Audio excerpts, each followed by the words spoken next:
Hello? Hello, Jughead. This is Archie. Come over right away. It's a matter of life or death. Oh, relax, Archie. Attention, all true believers. Marvel Comics is on the air. A friend of the unfortunate, enemy of criminals. In reality, Dan Garrett, a rookie patrolman, loved by everyone but suspected by none of being the Blue Beetle. Boys and girls, your attention, please. Presenting a new exciting radio program featuring the thrilling adventures of an amazing and incredible personality. Faster than an airplane, more powerful than a locomotive, impervious to bullets. Up in the sky, look! It's a bird! It's a plane! It's Superman! 10, 9, 8, 7, 6, 5, 4, 3, 2, 1. You know, I was asleep like 10 minutes ago. That's the kind of day I've been having. And that's the kind of week I've been having. And that's the kind of show we're going to have. AKA, we don't know what we're going to talk about. So I hope TJ James and whoever else is here has some questions in the comment. This is Kyle and Jay's Q&A. We're going to answer the questions that you have. Jay asked me a question before the show, and I tried to warn him not to ask it, but he asked it anyway. I was told on Monday in a meeting that we need to be more controversial on some of our shows here on The Experience. Oh, Jay. He opened a bag. Pandora's box is coming. And Pandora is angry that you bothered her. This is not going to end well.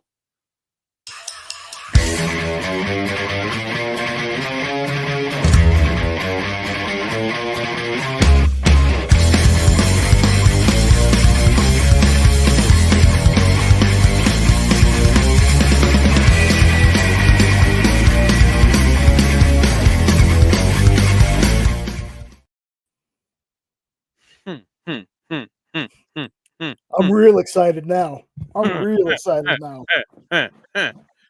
So, the internet. Welcome into Kyle and Jay's Q&A. I'm producer Kyle. That is producer Jay, even though he doesn't claim the title. He doesn't put it in front of his name. He is wearing, guys, in case you're wondering, a Sudbury Blueberry Bulldogs sweater. So there will be references that if you've not seen the show Shoresy, you won't get. But Jay asked a question, and I can't run him up, so I got to fill him in. But in order to fill him in, I decided I needed to bring in a backline enforcer. Somebody who is more powerful than the gyms. And he's looking at me like, I don't even know what that means. And so is the rest of the internet. So, you know, that's fine. Ladies and gentlemen, the ultimate enforcer here on The Experience. The one, the only, the Punisher, John Spillio. Yes. Whoa! Let's get this going tonight. Let's have a conversation, people. Bring some questions so we got answers for you. Let's go. Castle got so much energy, it's not even funny. Yes. Oh. Also, RIP headphone users, aka. Sorry. All right. Thank you for having me tonight, guys. It was great. It's great to be here. Absolutely. So this is Kyle and Jay's Q&A. If you do not know the format, it's in the title. Ask us questions, and we will give you our honest opinions and answers if we can answer them. That means anything. You know, keep it related to comic books and pop culture. But like, if you have questions about The Experience, we'll answer. If you have questions about comic book retail, Castle and I do that. If you have questions about getting yelled at by me, Jay understands that. So like, that's the format. The format is that there is no concert. There is no format. Love you too. So okay, I'm going to start with a topic that isn't Jay's topic. I was watching one of the greatest underrated movies of all time the other day, and it led me to this question, and I'm going to put this to the panel in the comments. What is your favorite not curse word? I.e., on this movie, it was Bastages. Castle just clicked as to what movie I was watching. You bargain ice hole. Yes, exactly. Exactly. I was watching Johnny Dangerously, the classic Johnny Dangerously. Oh, what a terrible movie, but I love that movie. Ice Hole. Oh, man. Yeah, Martha. Oh, man. Jay's like, I don't have a favorite not curse word. No. Jay apparently was never in elementary school and got angry at people.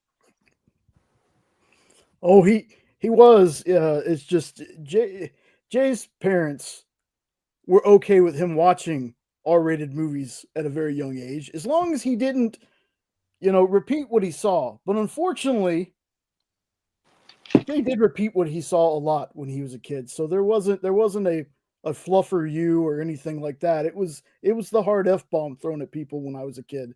Oh. My mother did that to me once. Just.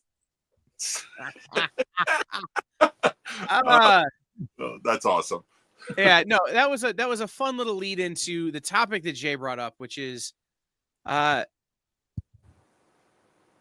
if you took the Teenage Mutant Ninja Turtles and made them a kid in Hell's Kitchen, and instead of turning into super ninjas through slime, they just went blind and turned into lawyers who try to bill you for crap.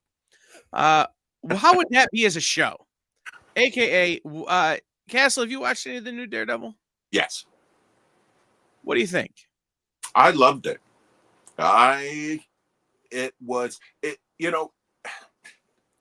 Disney, it's like they can't win because they have the budget.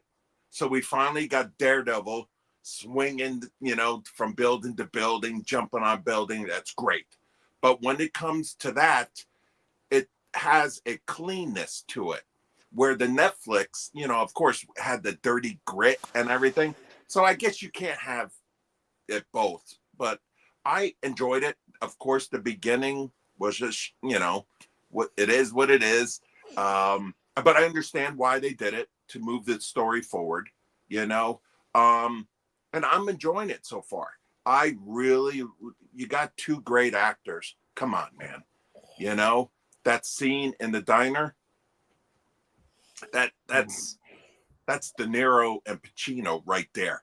And he, come on. But I'm enjoying it so far. I'm surprised, and it's given me a lot of hope for the Punisher coming up in this, season, and also forward in the movies. That special presentation. Yeah. And John Bernthal's helping write that. Yeah. Like, I'm super, like, he is, I love when actors get into their character like that. Yes. To where they'll go and they'll read, because there's a lot of folks that, like, John Cena was told, don't read any Peacemaker comics. Now, granted, his version of Peacemaker is more like how Kyle Starks is writing them right now, right? Right. Yeah. But, dude, John Bernthal as Punisher, just, I feel it. That one batch, two batch, penny and dime. I say that a lot. Charlie Cox as Daredevil, man. Oh yes, dude. This is a spoiler that's not really a spoiler, but the fact that they even got Josie, the actress who played Josie in the Netflix show for this episode, Josie's Bar. Yeah. Fantastic. Now, I like Daredevil. I do. I've seen all the movies and, things like that. I don't read Daredevil-focused comics. Like, I never have. Daredevil's always been like a side character in stuff that I was reading. So, for some folks that are watching this that are hardcore Daredevil fans, they might be happy with what they're seeing. They might not be happy with what they're seeing. But I have the benefit of, I don't know what story this, if it is even pulling from a story. I'm just enjoying the story as it comes. So I heard that Born Again was actually used for Daredevil season 3. and that this is a completely different, yeah, kind of, yeah, it Yeah. pulled from that apparently. Yeah. But see, me not knowing that, knowing any big Daredevil stories, I think there's a little bit of a benefit for me just liking superheroes. So I've really enjoyed it. I watched episode 3 before I started working. And yeah, I need to get back on Reacher too. I watched most of the first season. It's just there's so much stuff to watch, man. There's so much stuff. So I'm not watching Daredevil. And we're gonna get to that in a minute. What up, Dwayne? I have been watching Reacher. But I will tell you what I did instead of starting Daredevil in a minute. Finish your thought on Daredevil, Jay. It's here's what I've been telling people, because what we've started to do now is this last Saturday we did a spoiler-filled show, the first 2 episodes. We're going to be doing another.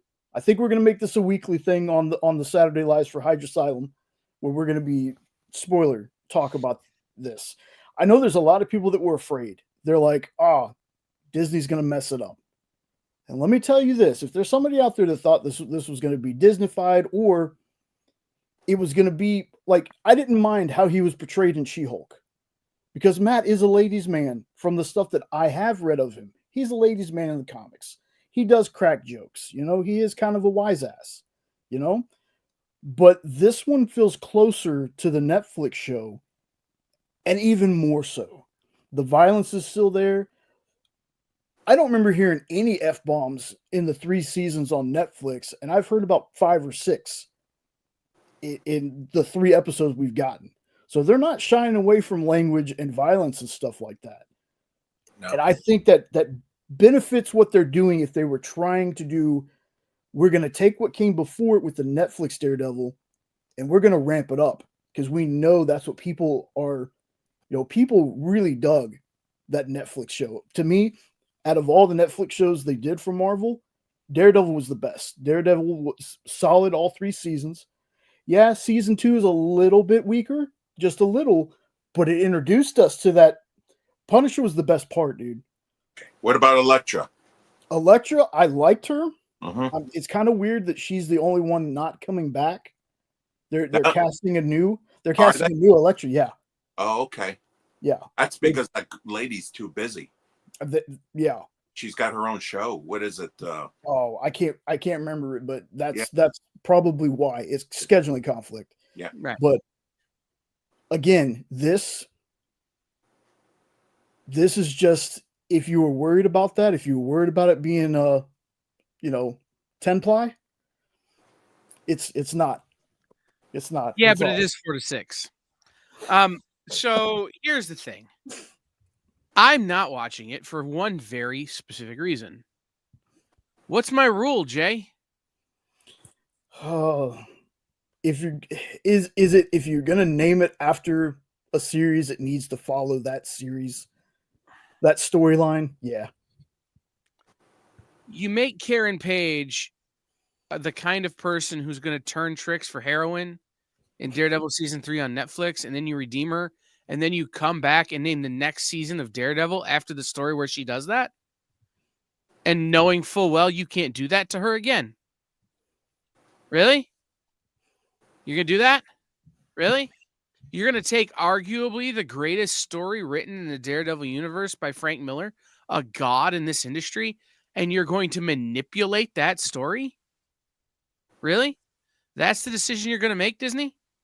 That's the decision you're going to make, Kevin Feige? That's the decision you're going to make? Really? If I want to be flipped off, I'll ask Castle to do it, and he'll do it, and he'll do it with a smile on his face, and we'll be good. But you know what I'm saying? Like, I don't need to be pandered to. You did this story once. Do not presume to name your story after this great arc and then not tell the damn story. I'm watching Hell on Wheels instead. That show's been over for years. But you know what it isn't going to do? Piss me off by pretending to be something it isn't.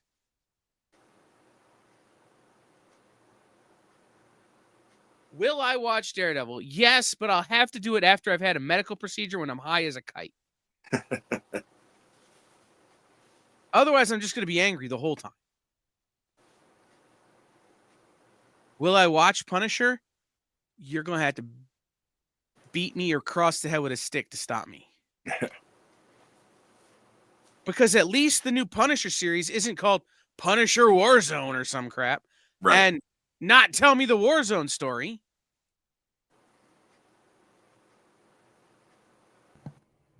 And it's only a special presentation.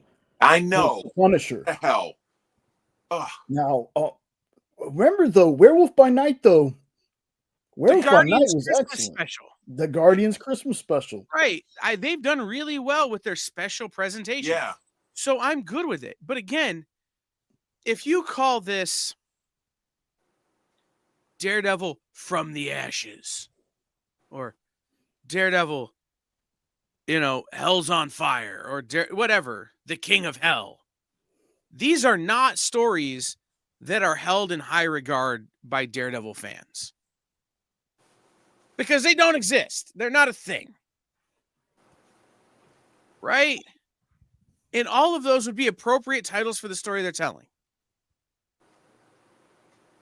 But instead, you choose Born Again, a book that I've got 6 different versions of the trade of next door. And you want to tell me that the story you're telling me is a Daredevil story? Hell, call it Kingpin Born Again, and I don't have a problem. Right.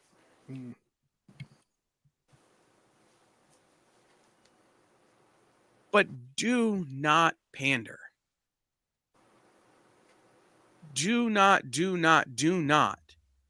tell me one thing and then do another.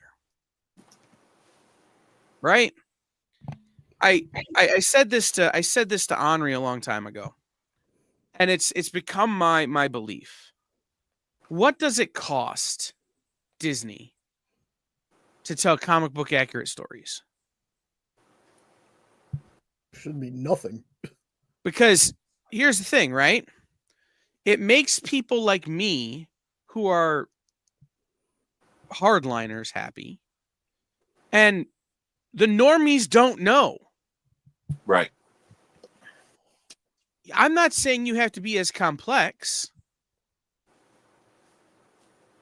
I'm not saying you have to I'm not saying you have to even if you're telling the Born Again story, if you're not okay with making Karen Page into a prostitute, fine, but give her the heroin addiction, right?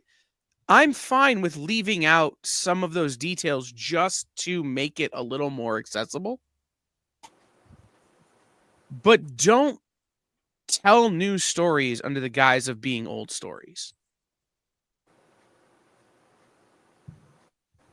It's simple. It doesn't cost you anything. And now what you have is you have pissed off Daredevil fans. I've got more pieces of Daredevil art in this room than I have of any other character other than Spider-Man. And Jay and Nope know about how much Ninja Turtles crap I've got. Yeah, so true. If Daredevil outpaces the Ninja Turtles,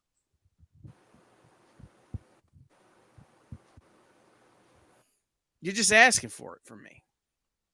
So, anyhow, that's my problem with Daredevil. I will eventually watch it. But I'm so pissed off about it right now. I almost hope Disney cancels it 3 episodes in. Not happening. No. Already greenlit in August. I'm not an idiot. I know it's not going to happen, but that's what I hope because that's how angry I am. Yeah. Jay asked another question though. Do you want to ask it, or are you already regretting? No. Your action. No. I'm ready to hear. I'm ready to hear it. Let's see. I made sure so I didn't forget it because you know how Jay's memory is. Is there a character? Is there a character you think would be better served as a TV show? And is there a character that has movies that you think would make, or is there a character you think would only work as a movie? There is no comic book character that I think is best served by movies or television. Doesn't exist. Now, I'm going to caveat that because I said it and I realized I said it wrong. There is no superhero character that is best served by movies or television. I think there are great comic book characters that could be tremendously well served. Recent history, Kosher Nostra from Mad Cave. That story as a 6-part limited HBO series would be absolutely incredible, right? The Holy Roller. Same. Yeah. Holy Roller. That would be By the way, if you could get Randy Quaid out of whatever insane asylum he's in to be in that movie, I would lose my mind. But, right, there are certainly comic book characters that could be best served. Hell, I'd love to see a Nottingham. Oh, my God. Oof. Movie, TV show, miniseries. I think the new Alex Segura Dick Tracy has the potential to really, really play well as a limited series. Yes. The man Like- with David Propose. What is it? The Devil. Alex Segura. Oh, Devil That Wears My Face by David Yes. Peppo. Yeah. Right. I mean, right now we're just naming we're just naming Mad Cave. Mad Cave. Well, they But no, it's this idea that there are certainly comic book characters, and Peacemaker is a great example, right? Charlton Peacemaker would never have made it as a movie or TV show, but taking the version they're taking and turning it into a show serves that character so much better than the comic books ever would have, because nobody would have ever thought to do what they did with him. Yeah. I think there are characters that could be equally well served. Booster Gold. Some of these kind of things, superhero characters. But I think by and large, taking a superhero character out of comic books is an invitation to let the spirit of the character down. Because there are things you can do on paper that you can't do on screen, just technologically. Unless everything's going to be a James Cameron movie where he spends more than it would cost to fix world hunger. There are things you can't do.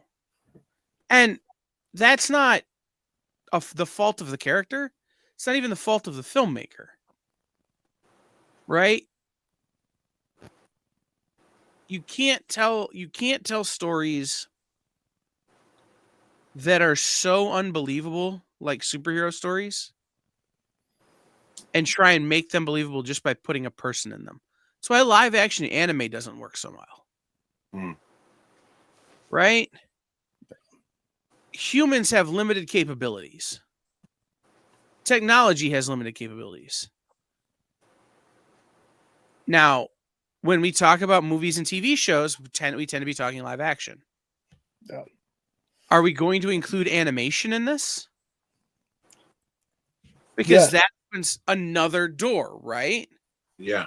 Because you look at Invincible, that's phenomenal. Right. That's what had me thinking about this question. We're also watching Invincible season 3 right now. We just got caught up with the newest episode last night. And my thought was, Evan Goldberg and Seth Rogen are still producing the live action. And Jenna said to me, and this was so smart, she was like, after watching this, how in the world would they fit like a tenth of this into a movie? I mean, this is a 25-volume series that spanned for 15 years, something like that, some ridiculous number. And I got to thinking, I was, you're right. I don't know. I would definitely watch an Invincible movie. Don't get me wrong. Mm-hmm. But there's something about the cartoon show Yeah, it speeds up events, but it's about the closest comic book adaptation of anything I've ever seen. So that just got me thinking. I was like, is there certain characters that are better served having their story told through a television show? And yeah, I should have added animated when I said that. Or is there some characters that are so like you could just be like, yeah, they can make a movie, but it has to be the right person, the right story. Because I mean, obviously we got superhero movies. The superhero movies back in the day used to only be less than an hour and a half. Now we're having these 3.5 hour epics going on screen. You're able to tell more story that way. But let's just say, do you think Invincible would be a good, like, would make for a good movie, or would it have to be something where they tell you, hey, y'all, this is planned out for like 5 or 6 movies, or we're going to do a series in between the movies? I think if you want to do Invincible as a movie, you should just take a pile of money and put it in a coffee can and throw a match in it. I think, and put that on the screen. People are going to compare it to the cartoon, and it's never going to. Right. The only thing that's negative about animation series, I am a huge nerd for ratings. Top 10, Nielsen, other ratings. And I will tell you, the reason why they don't make more animation TV shows is because they don't do well. X-Men 97 never went in the top 10 in Nielsen ratings. Okay? The new show, the Friendly Neighborhood Spider-Man, hasn't even hit yet. Invincible on season 3 finally hit Nielsen's top 10. Well, can I just tell you some things about Nielsen that maybe you're not aware of, Castle? No. Nielsen, until recently, has been very skewed. People lie to the Nielsens all the time. Because in the 80s, Julia Child ranked among the top 20 shows in the Nielsen ratings on PBS. More people were claiming to watch Julia Child than had PBS in their homes. Because people wanted to be the cool kids. People wanted to seem smarter than they were. People wanted to yada, yada, yada. And it's why radio station Arbitron ratings are so uninformative, right? It just becomes a thing. But you're right.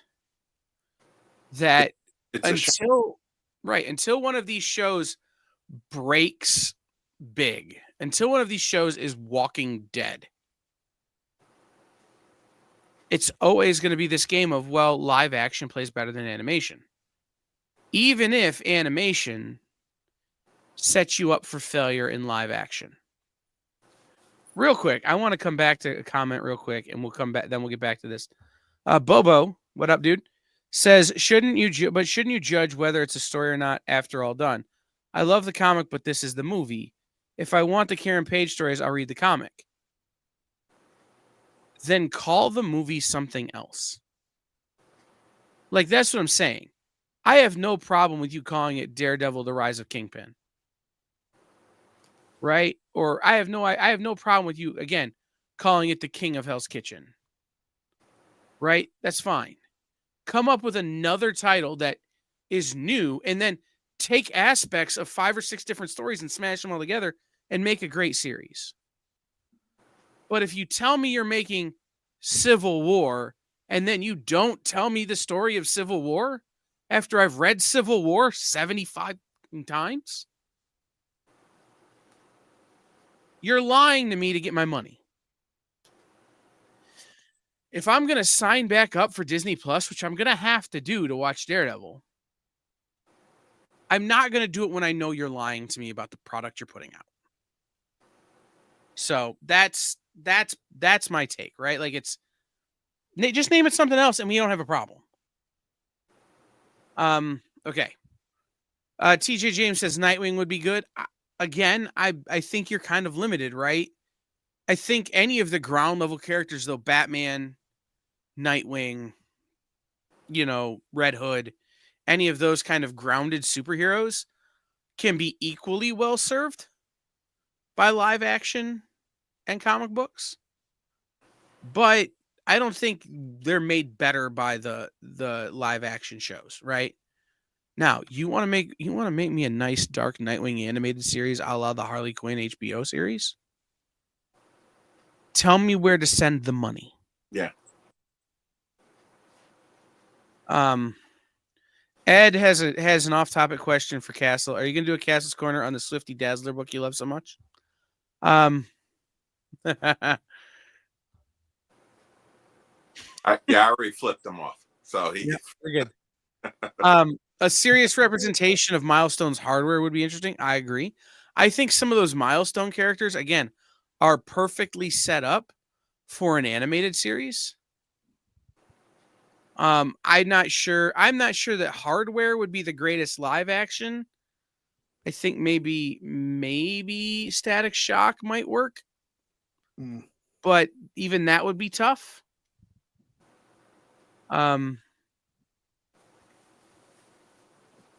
And again, I don't think She-Hulk is the problem. I think the writing of that show was the problem. That show was, man. And She-Hulk was one of my favorites. Right. I think if 25 years ago when Angie Harmon was begging to play She-Hulk, they could have done it. But instead, they chose an actress that wasn't necessarily the greatest for She-Hulk. Even though Tatiana Maslany is great. Oh, yes. And then they gave her a weak script because they didn't know what to do.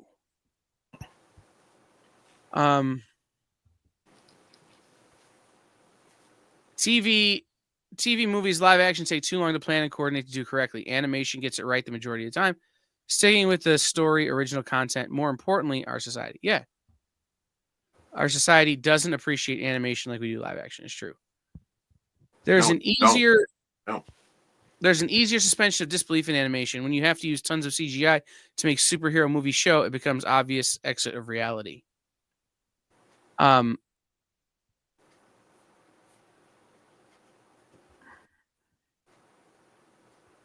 Dwayne, only if the dancing baby shows. Oh, jeez.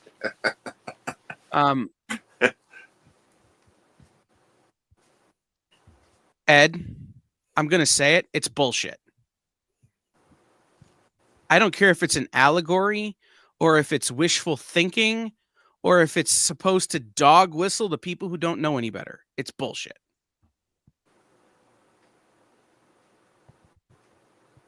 DC animated movies are fantastic. I fell in love. Yes, exactly. Uh-huh. DC doesn't have a ton of grounded heroes like Marvel does, right? They have some. Your Batman's universe, your there's a few other, but the DC superheroes are so much more larger. They're so larger than life that they work really well in animation. Yeah. And by the way, DC embraced that anime style real early on and just crushed it. Yes, they did. So you have characters from DC that you can never make a live action show or movie for because you done ruined it for everybody with the amazing animation. Yeah. And I'm going to call one out. Harley Quinn and the Birds of Prey. That movie was a dumpster fire. But you know why? Because we had such amazing Birds of Prey and Harley Quinn animation that represented those characters so much better. That now you try to take them and you throw them in. Oh, we're going to give her the hyenas in a live action movie. Fuck off.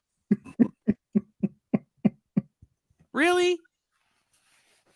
Now, if you want to make that movie Who Framed Roger Rabbit, where parts of it are animated and parts of it are real, I'm going to give you a shot because I want that, right? Yeah. But it was just a bad script, and it made the animation less popular because it tarnished the characters. Yes.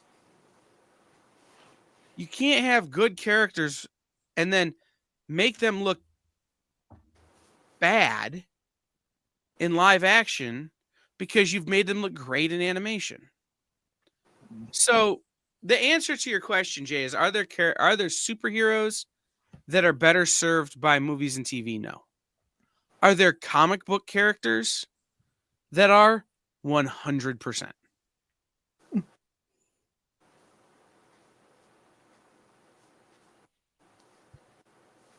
Like, funny thing, DC keeps hinting about the Black Superman when they could use Icon. Exactly. But here's the thing, TJ James. You could, depending on, I'm gonna caveat this a little bit. Depending on how well James Gunn does with his live action Superman film. Fingers and toes crossed that it's an absolute monster. I think it's going to be great. I'm very excited for it. Yeah. You could make a live action Black Superman show or movie based off that series. And it wouldn't be so far out of the realm of possibility based on what James Gunn does, how he pulls off the Superman movie.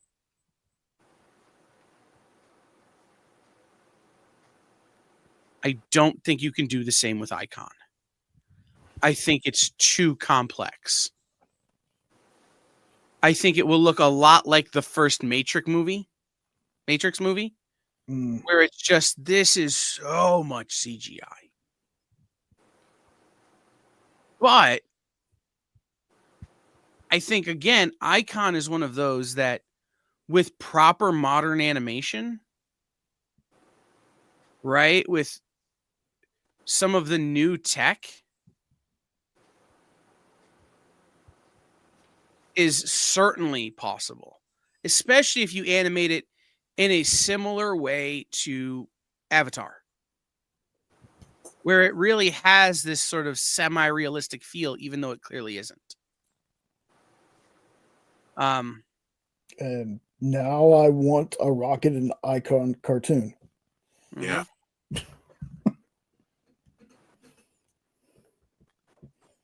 What about a Dead Man TV show? Dude, I would love. Oh, Dead Man. Well, what about like a Quantum Leap style?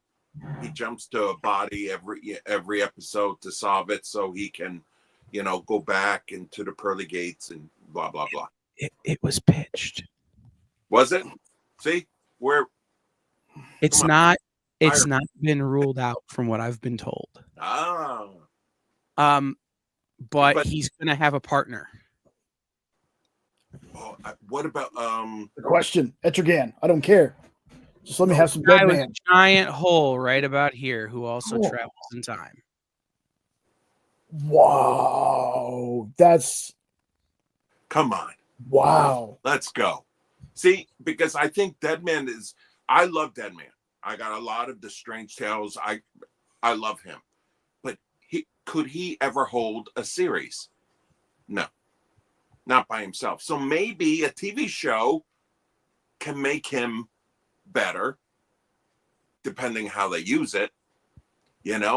Because Dead Man is always good for a comic here, in Justice League Dark a little, of course. But oh Jesus, don't get me started. I want Blue Devil. I want Blue Devil, man. A certain comic book writer, whose name I won't reveal, has pitched Jonah Hex, Dead Man, and one other time traveler from the DC universe in a sort of buddy cop time travel sort of pitch as a series. Oh my God. So depending on what time they go to and where will depend on which character is the leader. So they wind up in the Old West, or they wind up in a gunfight, Jonah Hex is leader. They wind up in a little more supernatural situation, Dead Man's the leader. It kind of reminds me of, what's that team, Jay, from Valiant? Unity? No, with all the dark superheroes, with all the dark characters. Oh, We were reading it. And I was, huh? No. I'm trying to remember. Are you? We were reading it not that long ago once Alien took over, and I can't think of the name of it. But it had Black Mamba, or what is it, Black Mambo in it, and Punk Mambo, and some of those in it. Dang, I don't remember what it was called. Yeah, kind of like that, kind of like a Justice League Dark kind of thing. Mm-hmm. So again, I know that this creator, who by the way has some pretty good experience writing films, has pitched it, and it hasn't been ruled out at my last hearing, but that doesn't mean much. Yeah. Dwayne says Peacemaker is a better show than what's been out in the comic form. Right. But again, that's one of those situations where that is the Peacemaker that came to the show isn't the Peacemaker that had previously existed in comics. Right? You're not telling existing Peacemaker stories. You're telling an entirely new story with an entirely new iteration of the character. You're not trying to tell me you're giving me Charlton Peacemaker or even old school DC Peacemaker. You're telling me you're giving me a whole new thing. And then you're letting creators come along beside it and build it up. No, it'll come to me like 3 a.m. Ed. Like I'll be laying in bed and be like, it was good. And then Jay will get a real pissed off text message going, it was this. Yeah, because all I remember is Tales from Deadside was one of the books we were reading. I don't remember them giving the team a name. And I don't even have it saved in my Dropbox anymore. It doesn't matter. So yeah, like that's kind of my take on Jay's question. Took us 45 minutes, but we got there. Good night, everybody. No. Yeah, no. So this is an interesting thing. TJ James, did you see the Spectre? Did you guys see the Spectre showcase short? I did not. One of the best things about the DC animated movies, when you buy them, they have showcase things on them too, like is the extras. The Spectre was on there. That animation style for that Spectre and the story that they did was awesome. Green Arrow, the Green Arrow one they did, I loved it. Like DC animated stuff, you get the big bombastic movie, but then they give you the little shorts that you can watch. I loved watching all that stuff, man. There was a JSA one. Mm-hmm. Yep. Oh. So that brings me to a topic of interest. Shorts. I would like, and this is something that I would like to see, and I'm going to get your opinions on it. I would like to see a return to something that used to happen long before I was alive. Right now, what we get when we get a trailer or we get a new movie, we get a teaser, then we get a trailer, and then we maybe get another trailer, and then we get a movie. But when in the golden age of cinema, there were shorts that introduced these movies. So in between a double feature, you might get a Superman short starring George Reeves. Right? In between these movies, you might get a short of whatever, the next Western coming out. And it might have been 10 minutes.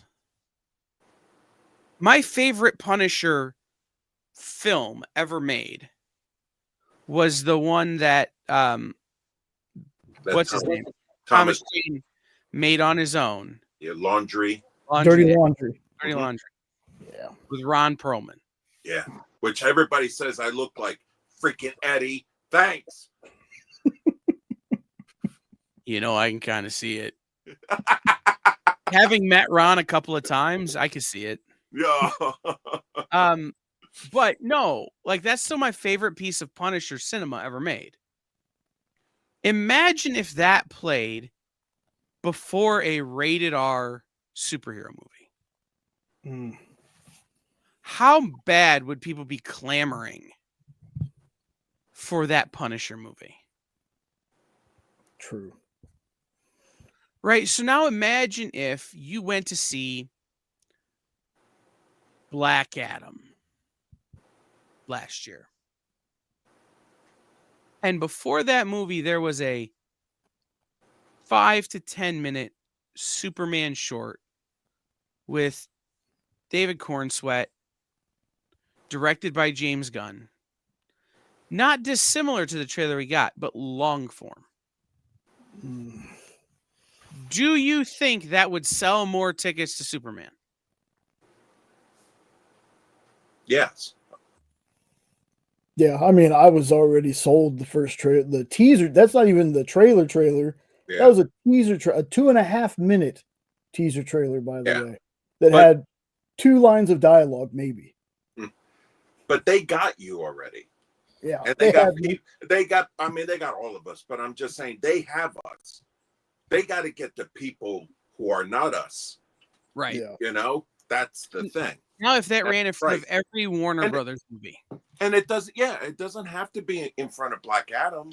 It could be, exactly what you just said. Put a Superman in front of another movie, a WB movie, because the people who are seeing Black Adam are going to see Superman. So you want to get the other people. So that's a great idea. I picked Black Adam for a reason. And the reason is the Superman at the end of that movie is different than the Superman that would have been in the short. So you still have all of the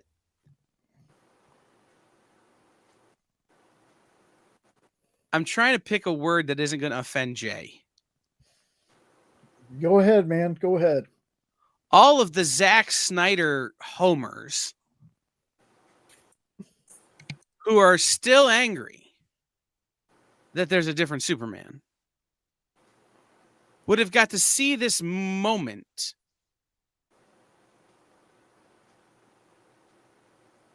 before the movie going, hey, here's your new Superman. You're going to get a taste of your last Superman at the end of this movie. Enjoy it. Right? And then that same short is going to play with every Warner movie for the next 6 months. How many more tickets do you think it would sell? Do you think it'd sell a lot? Do you think it'd sell a few? And Dwayne, when it happens,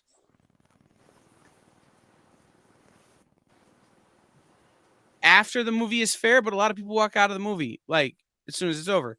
Before the movie, a lot of people don't show up until like the movie's starting. Like it's one of those things is you're gonna miss people one way or the other. So when it happens, shy of taking a break in the middle of the movie and putting an intermission in the middle of a modern movie, you're gonna wind up getting slammed. But I think it has its options. So, was Bat in the Sun, Jay? Was Bat in the Sun the guy we had on Batman Day? Yes. I want to say he played Batman in one of their things. Yep. Or a couple of things. Yes. No, yeah, that was him. I've seen that. I do prefer Pete Holmes' Batman from College Humor, but like, no, really feels in the flavor. Yeah. Right. No, I like it. So I like those. I like those shorts as well. I'm a big fan of short films, and not just because I've made like 37 of them. I like the idea of trying to tell an entire story in 10 minutes. Right? And again, that telling a story in 10 minutes can be part of a much bigger story. Right?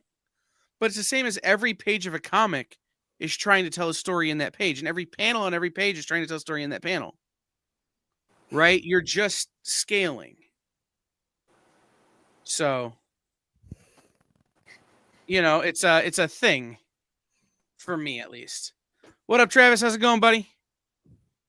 So again, I think the idea of putting 10-minute shorts in and around, movies, especially again, if Warner wants to do it, if Disney wants to do it for Marvel movies, right?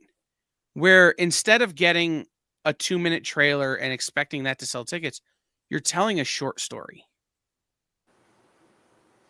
You know, it's, you know, the day Spider-Man had to have his suit at the cleaners. Like, you know, or Yeah. Pixar used to do a lot of this kind of stuff, right? Yeah. So let me hear it from the comments. Let me hear from you guys. Do you think shorts would sell more tickets, or do you think people would just get pissed that there's a 10-minute trailer? To me, it depends, really. Like, I think it'd be a great idea to get the general audience people, the people that, as of right now, still don't know that there's a new Superman. There's a lot of people that think Henry Cavill's still Superman.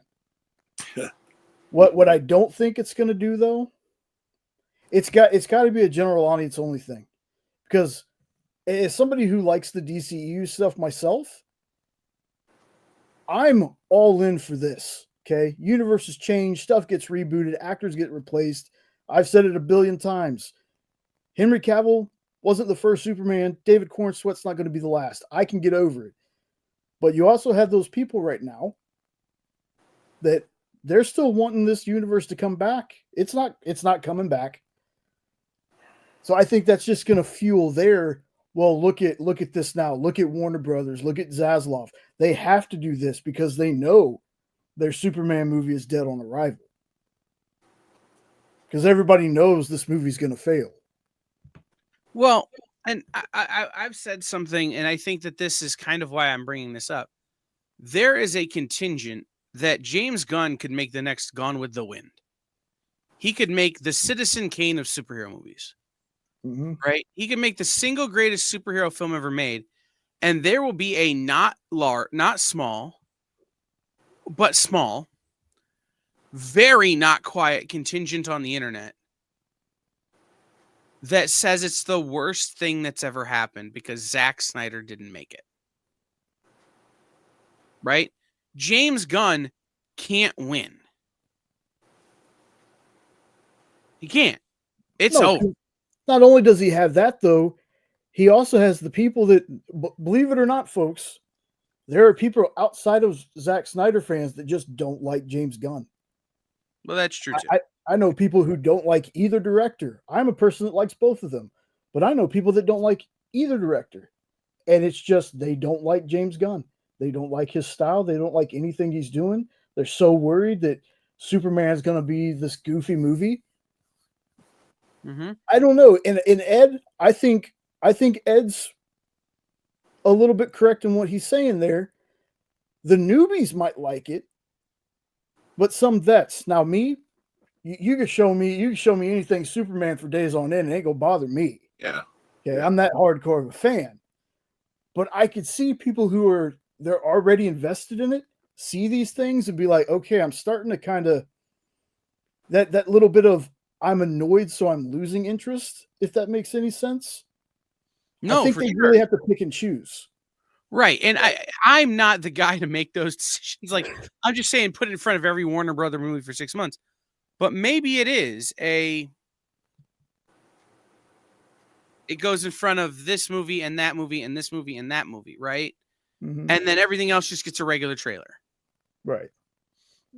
That is a totally logical way to approach it. Like, yeah. But I'm definitely not the dude to make those decisions. Right. Yeah, I don't know. I think on some level, reintroducing people to a character in a way, like Dwayne says, I could see them casting a new character for a future or in progress film, and use shorts as an introduction to a character to put it out with right. That's right, and that's essentially what we're doing here, right? We've cast a new character, i.e., Superman, in this section. In this, even though Superman's not a new character, right? It isn't like we're introducing Booster Gold, or it isn't like we're introducing, the Question, right? But it, for all intents and purposes, that's what we've done, because they've let the universe die, right? That's been the benefit of the coming out of COVID and all of this kind of stuff, that James Gunn has had a long lead time to kind of let everything else go away and then bring this new thing in. So I think I think it's a good idea. I think it's something that I would like to see more of, but we'll have to see, again, what does that kind of thing mean? So, right. So let me ask you a question then real quick. Do you think that they would get Zack Snyder, which they already had a meeting, but I think they were just doing friends, to maybe to do like what Tom Cruise did for The Flash, saying that this is a great movie? Do you think they would get Zack Snyder and Zack Snyder would say, hey man, give this movie a shot. It's good. It's real good. You think that would solve a lot or some of it or none of it?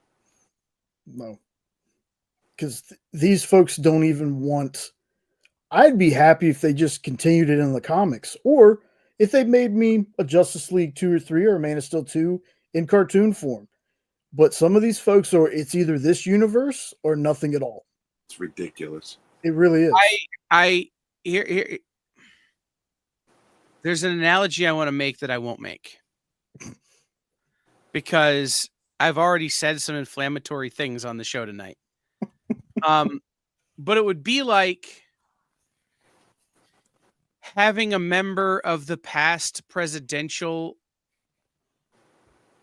office come out and endorse the current presidential office. People are going to see right through the charade. Yeah. Right? They're going to see it for the bullshit that it is, and they're going to have a problem. That said, I think there are people from the Zack Snyder universe who could do the job. I think, again, if you had Henry Cavill come out and say, you know what? I think I'm a great Superman, but I am not young. I could not play 19-year-old Superman. This is great. Yeah. Batfleck.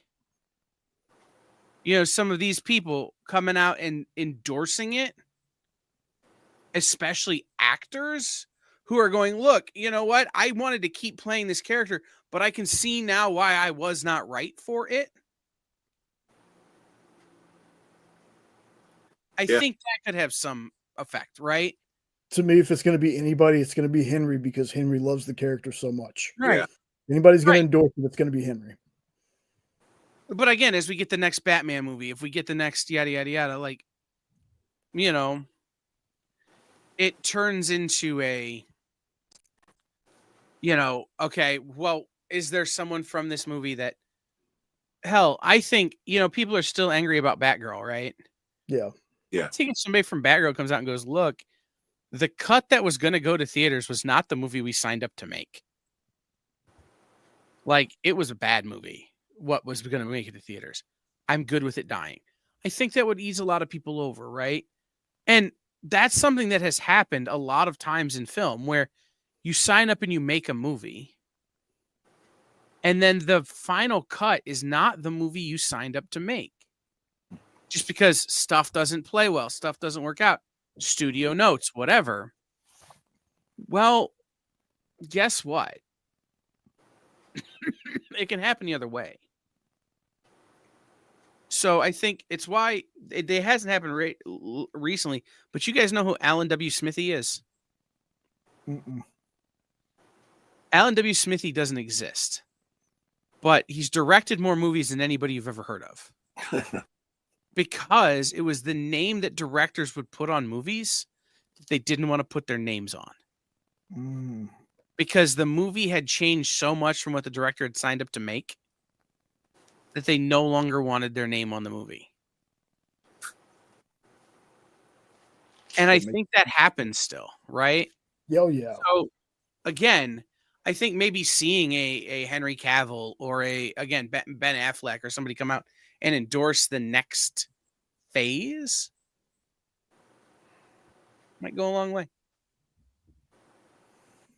Yep.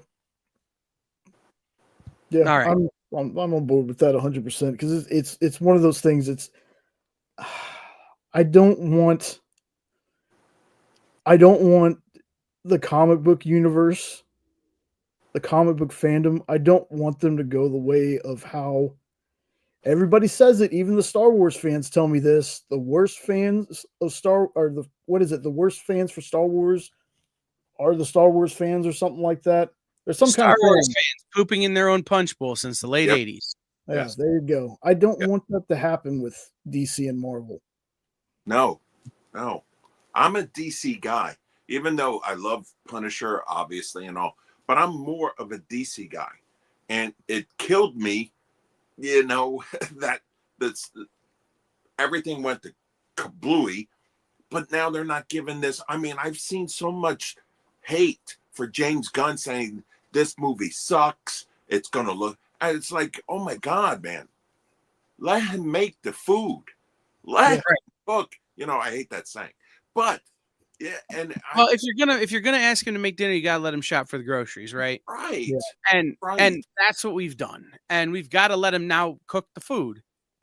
And if the food sucks, then we need to say it sucks. Then you can do it. But even if the food is good, they're not gonna say it's right. Good. Like again, it's like we were talking about earlier with Daredevil, right? I'm angry about Daredevil. I'm not judging the quality of Daredevil. You're right. I'm angry because I was sold a bill of goods that I'm not going to get. Now, when I sit down and watch it, it might be fantastic. And I will say, you know what? This was a fantastic Daredevil story that needed to be called something else. Don't sell me a Mustang and then hand me a Pinto. That's not how that works. By the way, did I tell you guys, I think I said it on the air, Jay, but did I tell you I'm looking at buying a DeLorean? No. Yeah. Hell yeah.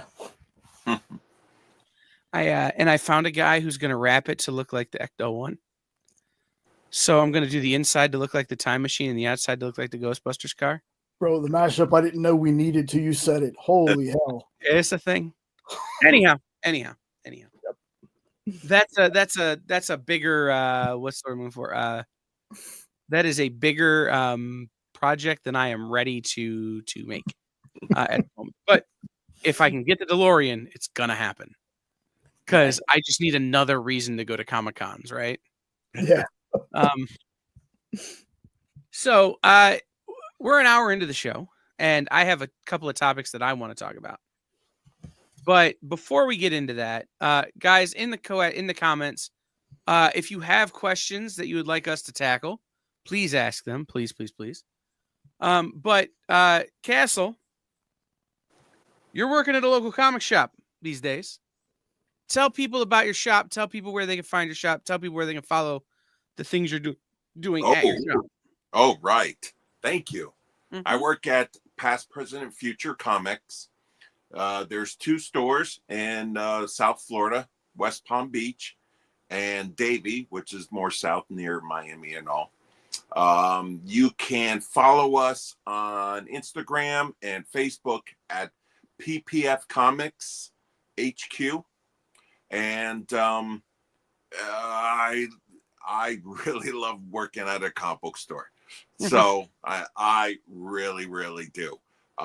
It doesn't even seem like work and all, but the best thing I like to see is the new readers. They're out there, but I find that they're out there because their parents are there with them. The store's been around since 30 years. 31 years right now, and it's the biggest comp South Florida. I know there's a couple big ones up north, but it's really funny because I could put, and I just talked about this today. I was at another comic book store like for a year, and they are like 20 minutes, 30 minutes apart. And each store, of course, the stores are different, but the customers are different. It is so funny that with where I am now, there is no Wednesday Warriors. It's very, very slow. They all come in over the weekends, and they buy more stuff. the store I'm at now, the new comics are not that big, and that's what I'm trying to do. I'm trying to get a bigger following for the new comics, but they kill for everything. Their back issues it kills. But at the other store, the new comics, you can't keep them on the shelf. So it's just so funny how just a little, we're in the same county and everything, and it is so different. And I love it because you get to see all the different types of people and all. So yeah. So I hope I'm there for a long time, and I just hope that we're going to get more of an online presence, and that's where I come in. And thanks to you guys, I got that. So it's awesome. It's and I love the community, as we all say. This is the best. I know the fans, but the comic books, the community is awesome. So awesome. Real fast, I just wanted to do a little bit of a plug. Tomorrow night on SketchUp, Mel and Mog are celebrating their 100th episode. Wow. Yeah, they're gonna have Yuko Smith, sorry, as well as John Stinsman, Trish Forstner, Jen Leonard, and Matt and Cat Mouse. They will be on the show as well. Yuko Smith, you may know from their work with DC, Marvel, and Heavy Metal. But it's a big show. They are celebrating their 100th episode. They are not the show on the EXP with the most episodes, but they may be the only ones counting. So we're going to give them credit, where credit is due. And shout out to them for putting together a killer show. I've been producing those shows for the last few weeks, and it's been super fun. So shout out to Mel and Mog for that. So make sure you tune into that tomorrow night, 10 o'clock Eastern here on the EXP. There are two topics that I kind of wanted to talk about, and I don't know that they're necessarily going to get the reaction that our previous topic did. So I'm glad we talked about Jay's topic first. There was a post made on Instagram by an artist earlier this week where they sort of lost their mind. And by lost their mind, they said the inside part out loud.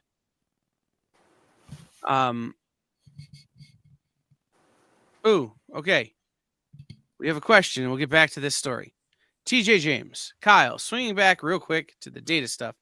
Is there anything coming from Comics Pro involving Comet Standard for the collector?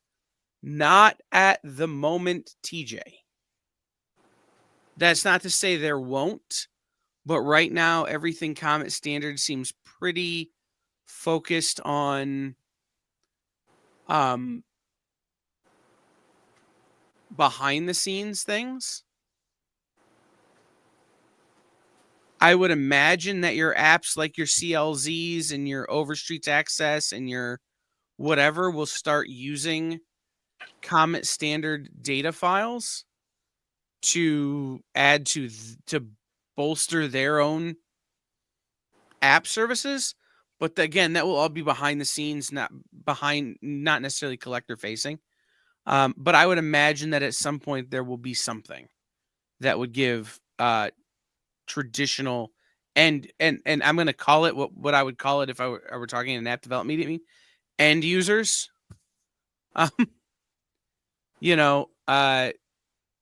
access. Right now we're focused on the sell-through user, the middleman, the retailers, the publishers, the distributors, and not so much the end user, which would be the collector. But the collectors are certainly going to have an influence on things as it relates to Comet Standard, in that, the fan satisfaction rating is a thing, the fan confidence rating is a thing, and the seller confidence rating is a thing. And so as the fan confidence increases, so too will the seller confidence increase. And that will, so there will be some influence, but I don't know that there will be anything consumer facing. Okay. I just said end user, and I want to crawl out of my own skin. Because I really do. I'm as much as I love software development and I love talking about this stuff.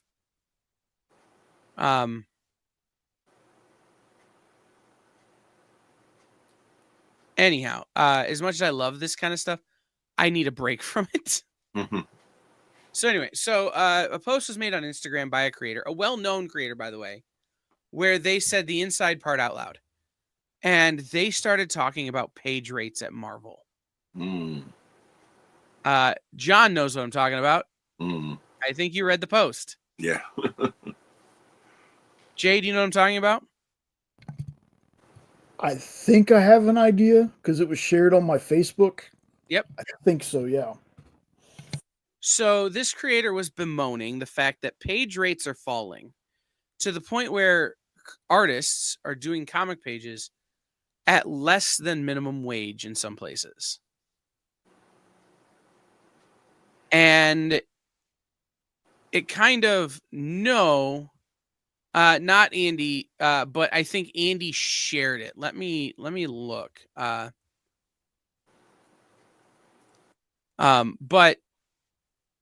it was a different artist, and I don't necessarily want to name names because I don't think this artist is necessarily wrong.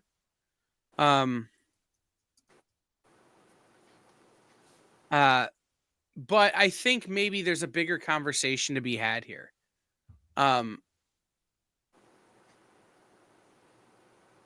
Yeah, no, it wasn't a post from Andy, Steve, but Andy did share the original post.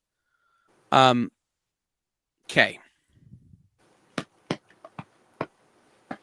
There are comic creators making pages for less than minimum wage. Okay, that's the end of the page there. Another creator made a comment about how it doesn't matter how much they pay you if you don't own your creation at the end of the day. So here's my question. And I'm going to ask this in a very specific way, so bear with me. Is there anything, do we as fans hold any responsibility for this? I.e., do we need to be pushing publishers to pay better? Do you think we'll get better art if we do? And at the same time, are you willing to pay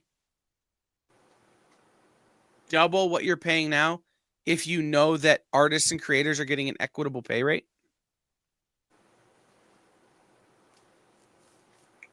Short answer, people don't care. Explain. They're paying now $3.99, and they're complaining that the artists are getting too much money. But they're paying $3.99, but they don't care how much they get paid. You know, people are not looking into that. I think all right, how do I say this? You go to the restaurant, you go get the food. You don't care how much that chef is making. He can be making less than minimum wage. Did you ever think about? No. I don't think people go through that in depth, unfortunately. Okay. If a comic came out and hit the shelves tomorrow that was very clear that this book is $12, it's the same number of pages, but the writer and artist got paid a fair wage and were offered health insurance, and we got health insurance because of it. Would you be more or less likely to buy the book? Or would it matter more what the book is? If you're talking about a one shot or or an annual, but if you're talking about a monthly book being $12 and all, guess what will happen? That book will be on the shelf. Yeah. So then, is there not? I'm sorry to cut you off, Jay. Oh, you're good. You're good. Say what you're gonna say, Jay. It's a weird thing because a part of me, this is stuff I love. Of course, I want the people that are doing things that I love. I want them to be paid fairly, but at the same time, I don't get to decide what somebody gets paid, regardless of if I'm a consumer or not. Just like they don't get to come to the experience and be like, you know what? I don't think Jay's making enough money. I don't think Kyle's making enough money for what they do. They need to be paid more. That's not up to them. Me telling a big publisher, hey, I'm not going to buy your book. I'm one person. Me not buying the book isn't going to make that big of a difference. Yes, trust me, and I want people to make sure that they understand me when I say the people that create this stuff should be paid fairly. Sure. Okay? Yes. But I as a person don't have control of what a publisher pays somebody. I guess what I'm asking is, at what point do you tap? Right? So again, when there's no book. But no, you look at Fair Square Graphics, right? Their books cost a little bit more for average size graphic novels, but they're paying an equitable page rate. They're paying, they're giving creators equity in the books. They're doing all this stuff to pay their creators fairly for the work they've done. The quality also has to be there too. Yes. Yeah. So again, if enough of us were to stop buying a book because we know that the artists aren't being paid fairly, the publisher would have to make a decision. They would either cancel the book and they would lose the money from selling that book, or they would have to raise the price and pay the artist fairly. Like if all of a sudden we as fans stopped buying Batman because they're not paying Matt Fraction properly for his writing that's coming out on Batman. They're not paying the artist properly for his art on that Batman. I don't know what DC would do because they're not going to cancel Batman. Right? So all of a sudden now there's a stand that we as a consumer can take. Right? That's kind of what I'm asking is at what point do you break? At what point does the art have to get so bad because the artists are working so fast to try to bring that page rate into an, like if you work 20 hours on a page, you're only getting paid $75. That is not fair and equitable pay. Right? So what an artist has to do is they have to work faster. They have to be less good and work faster in order to make that page rate match what they're worth, right? So, again, at what point does the price break? At what point is it too much to pay for a comic book in a world where publishers are adjusting comics so that they can pay people fairly? I just know this. I'm not going to be able to pay $10 or $15 for a regular 24-page comic book.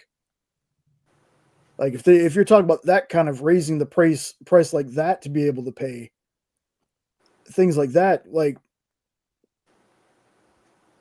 me personally, I can't do that. Like I have to tap out around $6 or $7 is pretty much my max unless it's a trade. Okay, and that's kind of what I'm looking for. At what point do you tap? Yeah. $6 or $7 number. People are tapping now. They are tapping now. I see it in the store. People are taking off. People took off books that they were reading so they could read the Absolute line. Okay? Because they couldn't afford both. We had people, that is not getting Spider-Man because they want to get Ultimate Spider-Man. So it's there. It's happening already. The only thing that could save it, and I can't believe I'm saying this, is that if the comics go like the anime way, where it's not monthly, you know, and they have, I don't know how long they come out, you know, a series. If they come out like maybe once a quarter, you know, you have 4 books a year, but it's a big thick book and all stuff like that, and it's $13.99 or whatever, or $15.99, and the people are getting paid, or $24.99, whatever, you know. It might be going that route, because then how long does the artist have to take? You can pay him and all that, and there's, so I hate to say that, but that might be where we, if you want to get paid, that's where we might be going, because like Jay said, $7, well, you know, that's Right. a lot. So, and again, it's TJ said, artists sign a contract. If they don't like terms, don't sign it. This is the problem, TJ. You have top level artists who are refusing to sign contracts from top companies because they can't get paid what they're worth. So you're getting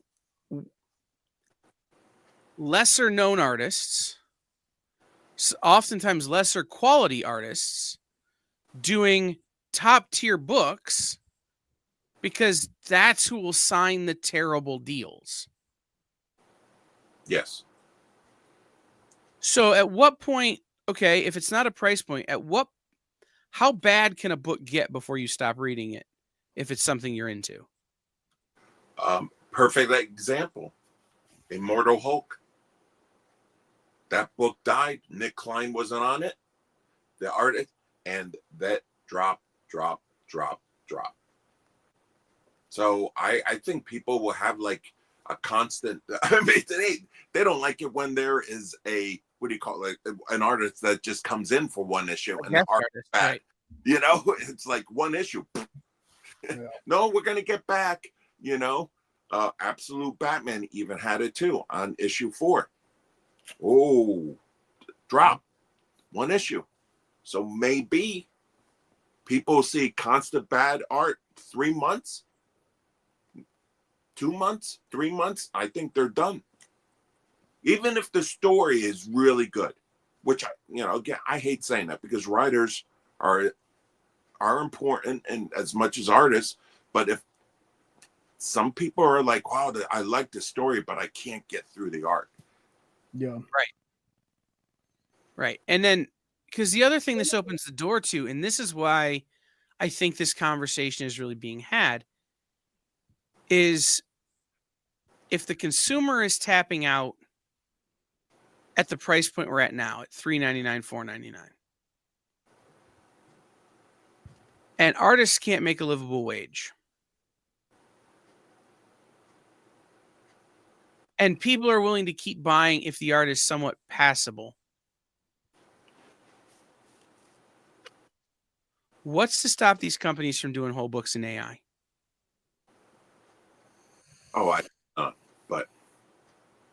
But I think that's why this conversation is happening, right? Is everybody kind of sees the writing on the wall, as it were, right? Yeah. If it's an untenable, unbreakable situation, eventually somebody's going to get a wild hair and do something that is going to absolutely shatter the system. Well, for one, do you think it's true that they're getting minimum wage and all that? I know it's true. Oh, okay. I mean, California minimum wage is $17.25 an hour. I know artists who are doing $150 page rates at big 2 companies and putting 20 or 30 hours into a page.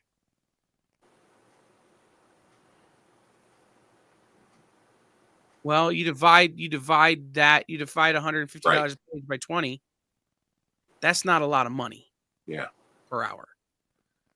That's the kind of the rub here, right? Like, I know it's happening, and I've talked to artists to whom it's happening, who are going, I got my dream job, but I can't feed myself. What is that, starving artist, right? Yeah. Mm-hmm. Right. I got my dream job, but I'm working 6 hours a day doing advertising art and drawing a Big Two comic at night. We're not talking about second or third tier books, TJ. We're talking about top 5 titles that these people are working on. Where the hell's the money going to? $3.90. Well, I know where. $3.99, $4.99 books. Right, but $4.99. Okay, if you take 50% of that and you give it to the store, because we'll just call it that. It's about right. Yeah, you're right. So now you're down to, on a $4.99 book, you're down to $2.50 per issue. Okay. If on every issue it's costing between $1 and $1.25 to print before printing tariffs. Oh yeah, that's true. Oh fuck the book. Oh sorry, the books are gonna go up. They're eventually going up. Right.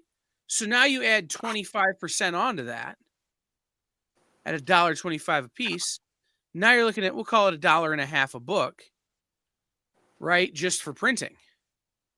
So that's leaving about $1 per book to go to the publisher, the distributor, the creator, and by the way, we're not talking about 2-person creative teams. We're talking about 5 people creative teams. Like, this is what I'm talking about. Now, if a book is selling 10,000 copies, which there are some top two company books that are only selling 10,000 copies, that's $10,000 an issue left over to split across probably 25 people. Right? Like, that's not a lot of money, sticking around. It just isn't.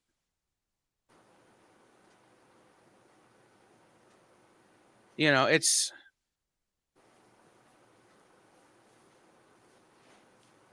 Steve, I can tell you I know creators who have the problem.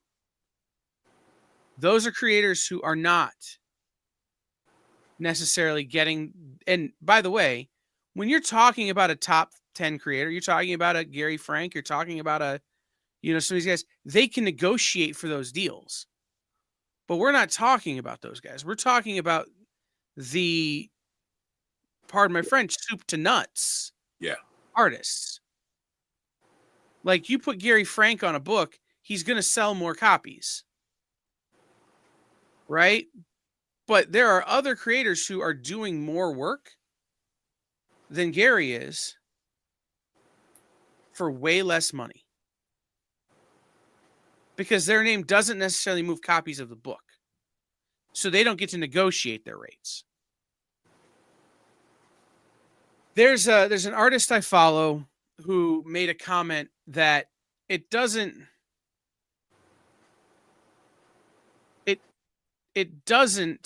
make sense to take contracts at the Big Two right now. If you're below a certain tier artist, if you're Jimmy Palmiotti and you can negotiate whatever you want, get it. If you're Amanda Conner and you can negotiate that stuff, get it. Sure. So what artists are you talking about that are in that level? Not to name names, but the artist who said what I'm about to say is Rob Guillory. Okay. Rob said that he was approached by Marvel. This is after he had his success on things like Chew and Farmhand, about coming and bringing his unique style to an existing character. And the page rate they were willing to offer him for the number of hours it takes him to draw a page wound up being less than $15 an hour. Wow. And he goes, that wouldn't be bad because where I live, that's pretty close. But then I wouldn't own the art. I wouldn't have any ownership on the characters. So they could take my art and throw it into Marvel Rivals and make $1 billion on it, and I wouldn't get another cent. They could take my look and throw it into a movie and make $1 billion on it, and I wouldn't get a cent. I might get a thank you at the end of the movie, but I wouldn't get paid for that work. And the comment was, if you don't have some ownership over your character, it almost doesn't matter how well they pay you. It's a bad deal because they're going to make infinitely more money and never give you a taste. Now, again, some of those top tier creators can negotiate for those points, right? Can negotiate for guaranteed points. But others are just doing the work and not owning any of it. And that's where this kind of conversation,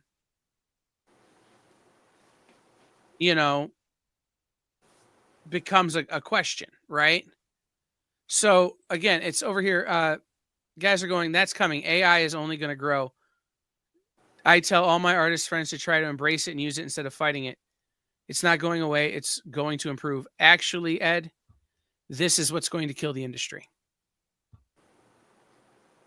Quite frankly, if you don't have humans creating books, then there's no books. Plain and simple.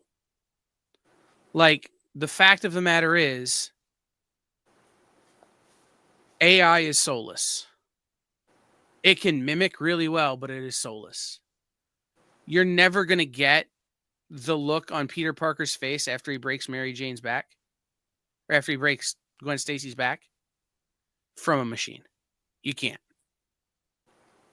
You're never going to get the look on, Superman's face. The first and second and third time Lois Lane dies from a machine. Like, that's just not how that works. And people will know. And that's a problem. And again, TJ, you're having a laugh if you think they're not going to use it. It's going to come. And again, it's going to be a problem. Like, so again, it's the sooner we put protections in place against AI for things like this, the better off we are. Because otherwise, again, you're just going to have a bunch of soulless comics. And by the way, there are already artists out there working who are not using AI who are creating soulless comics. Don't get me wrong. I could point to a couple of them that came out last week. But Jay knows which one I'm talking about. One of them.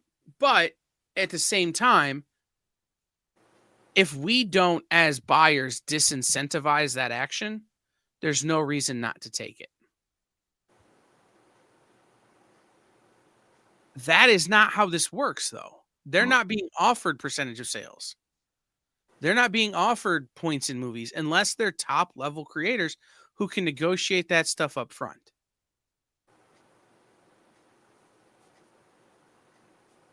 And so again, that conversation is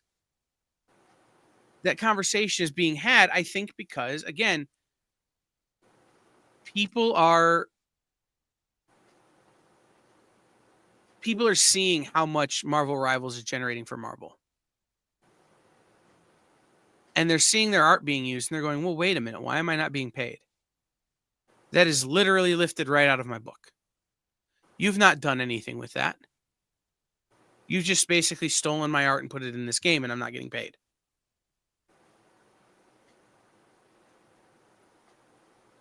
So I don't know.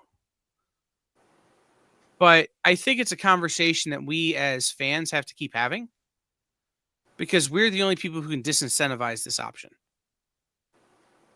Right? At the end of the day, we're the only line that can say, you know what? No. If you're not going to pay these guys what they're worth, I'm not going to buy the books. Or if you're going to use AI, I'm not going to buy the books. I don't care how much I love the book. Not going to do it. You have to draw a line in the sand somewhere, right? So how many people, if they went this route, if they went AI and lowered the book to $2, you think people will think? Because I think you're right. Once AI hits the books, I'm stopping. I'm just being devil's advocate here. Right. Do you think the norm person not geeks like us, you know, who are into the behind the scenes and all stuff like that. The normal people, how many think will just keep on going because it's $2 now? I think if we don't do a good enough job as us of spreading the news, of spreading this story out there, of letting people know, I think it'll continue, and it'll cause things to fall further and further and further and further down a hole. So again, I think it's our job as fans who do pay attention to kind of fight the tide.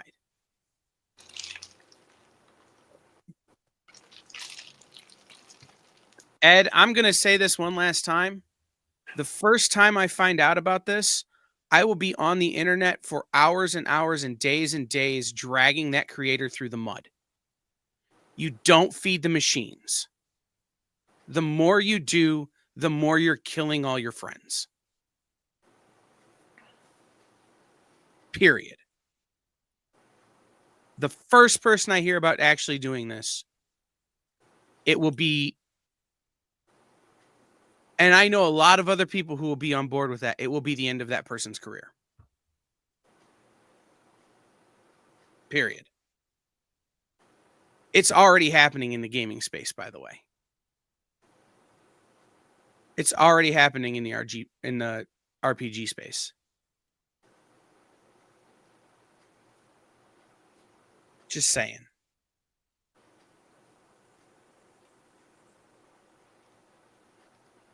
But the other thing is, talking about this, using it to help color for yourself and not trying to make money off that is a different thing than trying to pass it off as original art, than trying to pass it off as art for other people, right?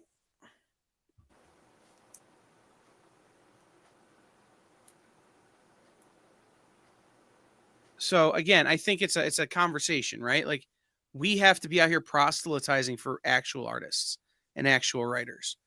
We have to be the ones, because we're in front of people saying, hey, you do know that this Batman book is AI, right? You do know that this other thing is made by robots, right? That happened to Matina, right? What's that? The artist who did they found out. There you go. Right.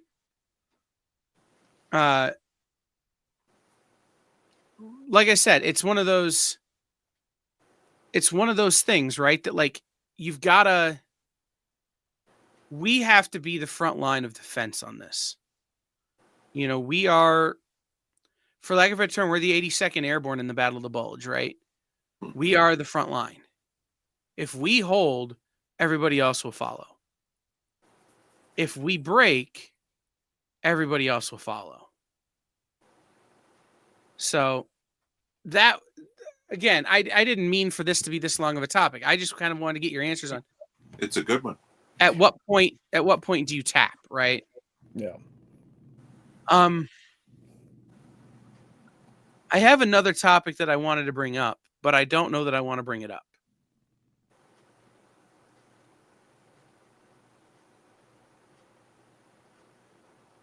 And so I'm gonna wait on this topic. It was a big topic last week, and I kind of mentioned it and then I walked away because I don't want to drag people who don't deserve to be drugged. But there's someone out there who deserves to be drugged a little bit. Well, let's do it. Do it. Then we can spread the word, just like how you said. If he deserves it, or they. Sorry. There is a well-known creator who has a new project coming out that is going to be exclusive to Whatnot. Oh. And I don't care about that. Right? There are a million people who are doing direct to consumer, right? Everybody on Kickstarter is direct to consumer. Even if they have a retailer tier, it's direct to consumer. There are a ton of artists and creators going direct to whatnot. There are a ton of artists and creators putting stuff just on their own website, right? Going direct to consumer is not the problem. But this artist chose, in the announcement that they are going direct to consumers, to use the statement, comic retailers have proven unreliable at selling my work. And then proceeded to list the grievances they had in that realm. I.e., they go into comic shops and their work is never on the shelves.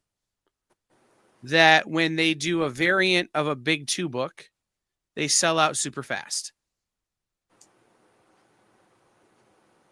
And proceeded to list a 1 in 50 variant as an example of that. So they're saying that their 1 in 50 variant, which, by the way, I think 7 stores in the country qualified for more than one, is sold out everywhere. Even though probably only about 50 stores in the country got one.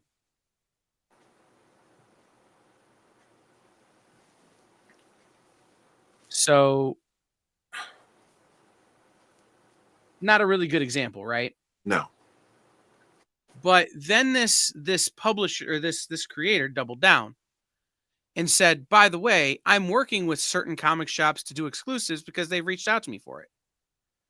And the whole world went, okay. So this creator starts walking back their statements about local comic shops, about comic book creators, only to then pick a fight with another publisher who goes direct to consumer,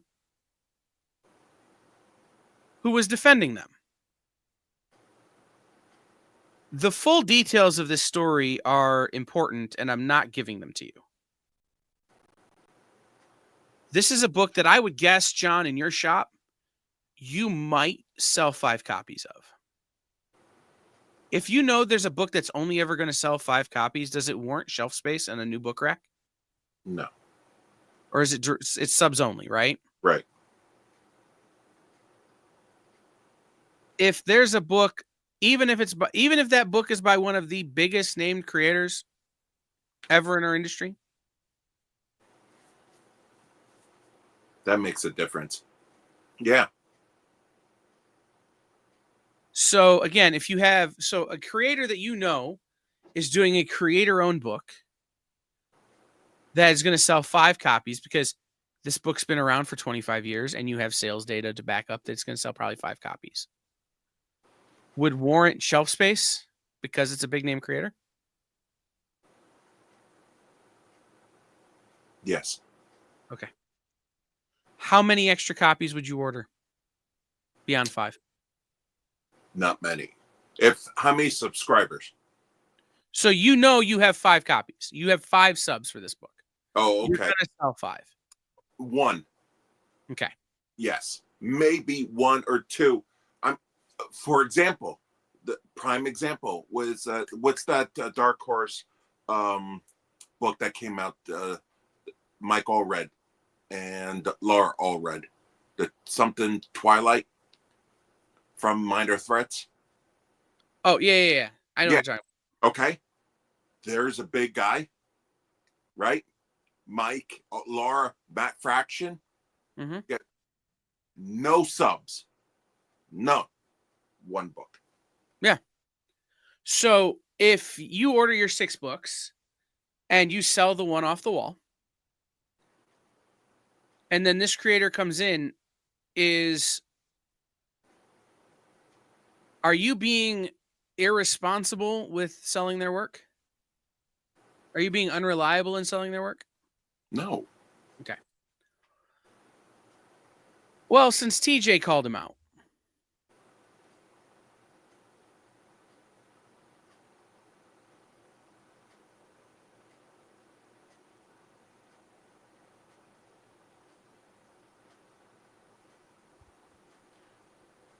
the book is Youngblood, and I know most stores will sell less than 10 copies. I think we 6. Right. Less than 10 copies. Yep. I think we got 6. Right. And again, Liefeld is a big name. And I'm not even going to go so far as to say Liefeld is a bad artist. I mean, the man can't draw feet, but it's not really important. His Batman cover that is coming out is so fire, it's unbelievable. Some of the stuff he's done recently on Deadpool, his variants have been unbelievable. That stuff sells well and warrants shelf space, I think, in most shops. But Youngblood is a different story, right? So here's my question to the chat and to you.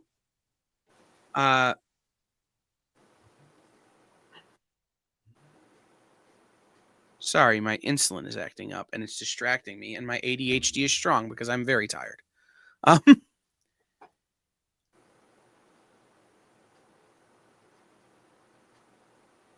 Are we right to be angry as retailers? I have an even better question. Who's disconnected here? The retailers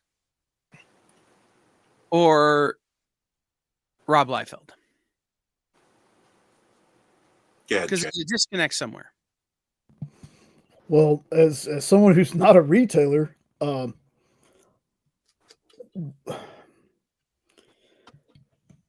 writers and artists want you to push their books, and I get that. But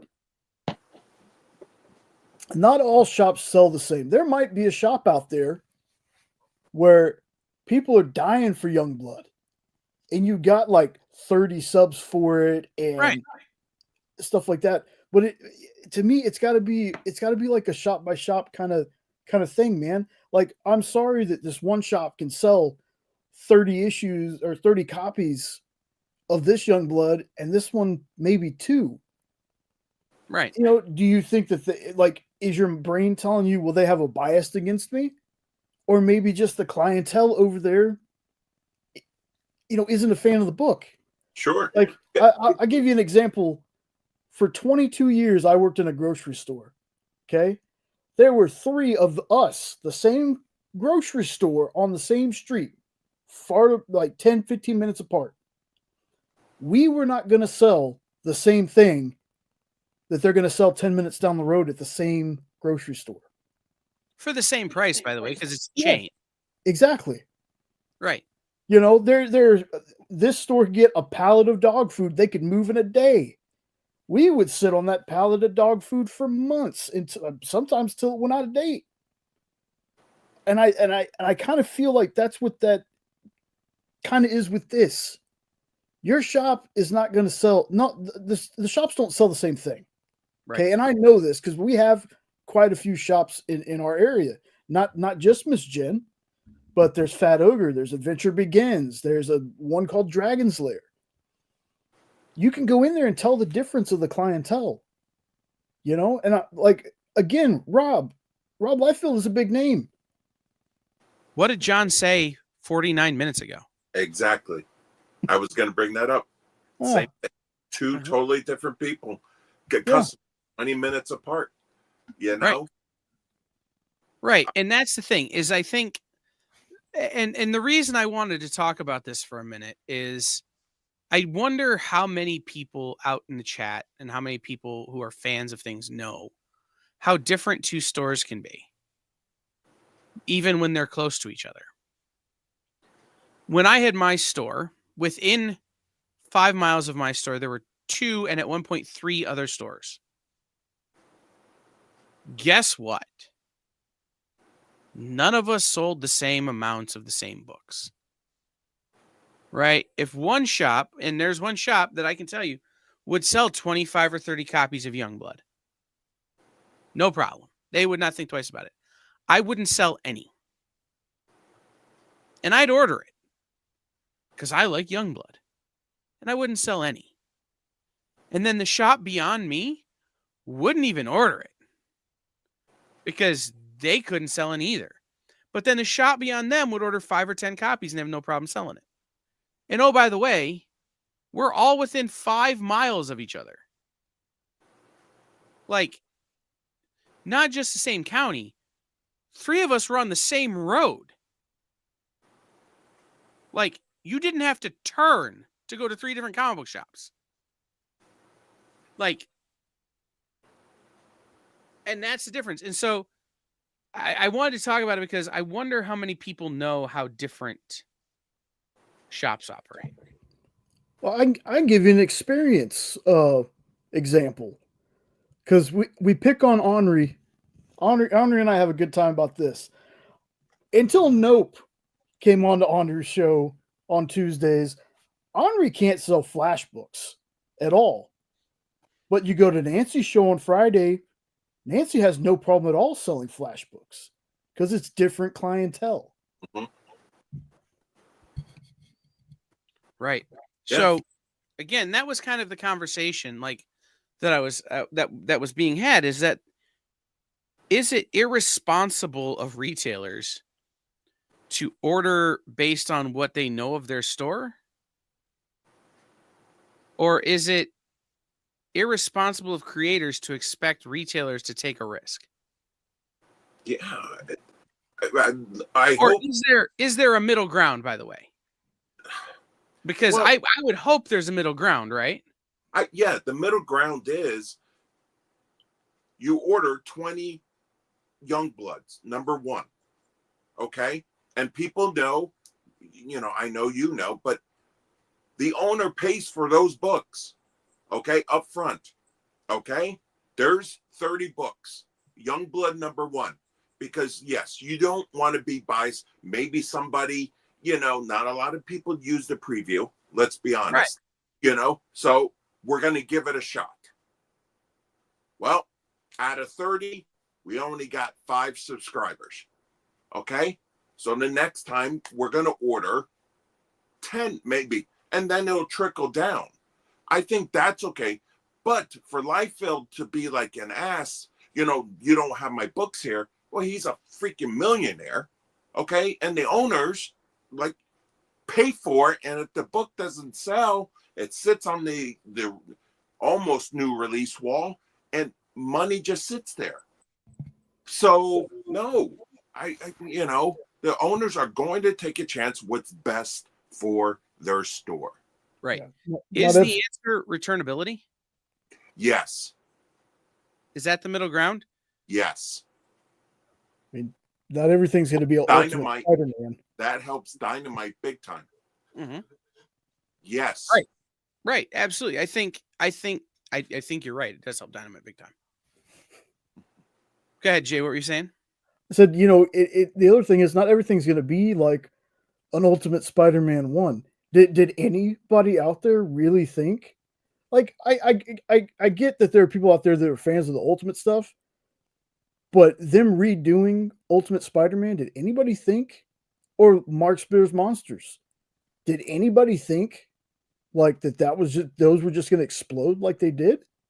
It's a guessing game. You can't expect, just because you're Rob Liefeld, or just because you're Jim Lee, or just because you're any artist or writer or whatever, you can't just expect, because your name's on a book, that it's going to blow up. And I know Jim Lee and Rob, they're bad examples, but what I'm saying is there are plenty of times that a writer that I have been a fan of has written a book. I was excited to get it. I got that book and I did not like the book. Sure. There's been plenty of times. Like, sure. It can't always be. I have favorite writers, but I also have favorite writers that just have books that weren't strong to me. I've said it before.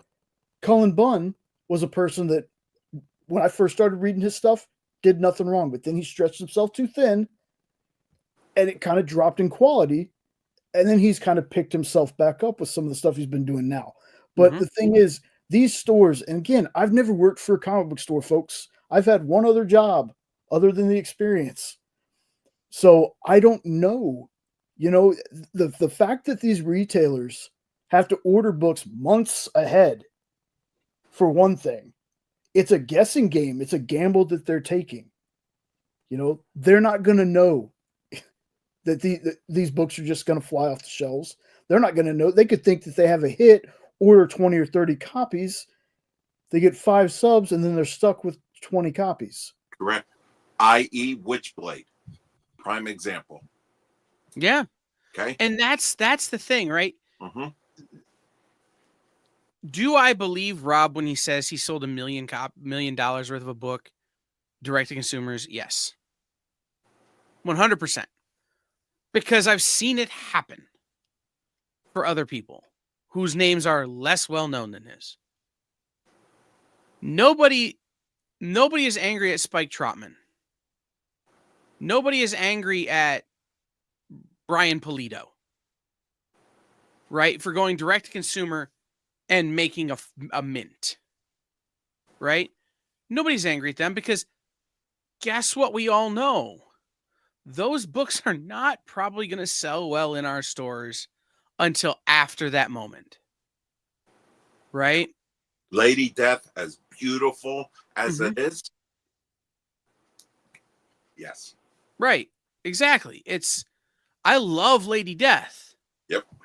But guess what I could never fucking sell? Lady Death. Yep. So you know what I would do? I would order the cover I wanted, put it on the shelf, and 3 weeks later when it's still sitting there, I would just put it in my box. You and me are the same. Right. Way. Right. Like, I'm good with that. And then if somebody bought it, great. I do that. I'm good. With the Zenoscope books. Yep. Zenoscope books were kind of the same way.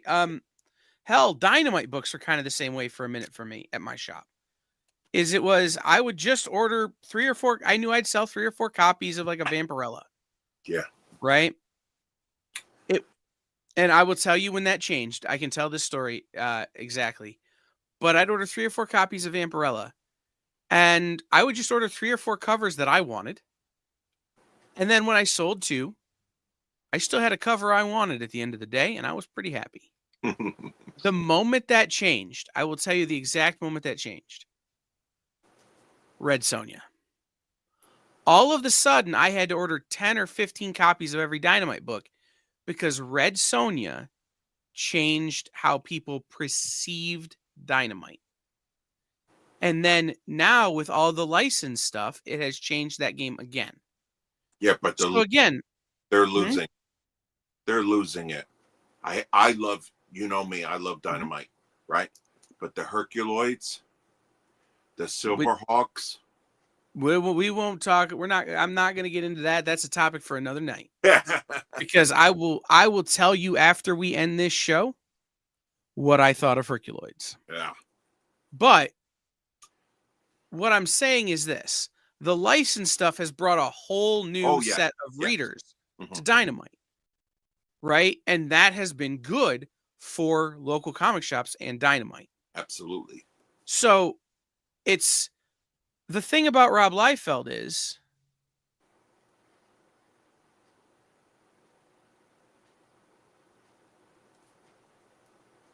if Rob Liefeld did something other than Youngblood, direct to consumer, published by Rob Liefeld, not published by Image, not published by somebody else, it would likely do the same numbers as Youngblood. If he did that to local comic shops, it might do less, but guess what it would do? It would increase local comic shops' need for Youngblood. It would increase local comic shops' need for Brigade or Blood Spurt or whatever the hell that other book is. You know what I mean? Like, that's the difference. Sometimes you've got to take a chance like Dynamite did with Lilo and Stitch. Because it gets you more people in the door who will then wind up buying Vampirella or Green Hornet, Miss Fury, or... Oh, so that's a good book. Right, one of these other books, right? Like, look at what Gotcha Man did for Mad Cave. Yeah. Or Dick Tracy did. Yeah. Right. Yep. Right. Like, Gotcha Man got people going, wait, who is Mad Cave and why are they publishing this obscure thing I loved in the 80s? Oh, well, look at all this other great stuff they have. Sometimes you got to take a chance to do that. And instead of taking a chance, Rob Liefeld wants to sling mud. Do you think it's because he knows his name is tainted? You know, it's funny. Nikki said something to me earlier tonight that really has got me thinking. It's kind of why I almost walked away from this topic. It's something. Glad you didn't. It's something the smartest man in wrestling once said. Ooh, yeah. No. Controversy sells tickets. Controversy creates cash, Mr. Eric Bischoff. Yeah. Mm-hmm. Controversy. Every man has his price, Ted DiBiase, but right. Controversy creates cash. That's why I almost walked away from it because am I playing into the hand? But at the same time, I want it to be successful because I want comic fans reading the comics they want to read. You know, like, as much as I'm angry that you don't have to sling mud, you don't have to flip off retailers on your way out the door, go make that money because it's going to do nothing but help the industry. And you know who it's really going to help? And this is the thing I really like. This is the other side of this that I really want to make sure I'm clear about. As angry as I am at Rob Liefeld for, again, spitting at retailers, it's only going to help the independent creators who are on Whatnot trying to move their books. It's only going to help the guys who go to crowdsource, crowdfund, who go direct to consumer and crowdfunding. It's only going to help them because that is a big name pointing a spotlight at an outlet. Right? And I'm glad for that, right? Again, there are so many great people who are making their money that way and who are staying in this business that way and who are providing great books to consumers that way. So I'm good with that. But don't kick me on your way out the door.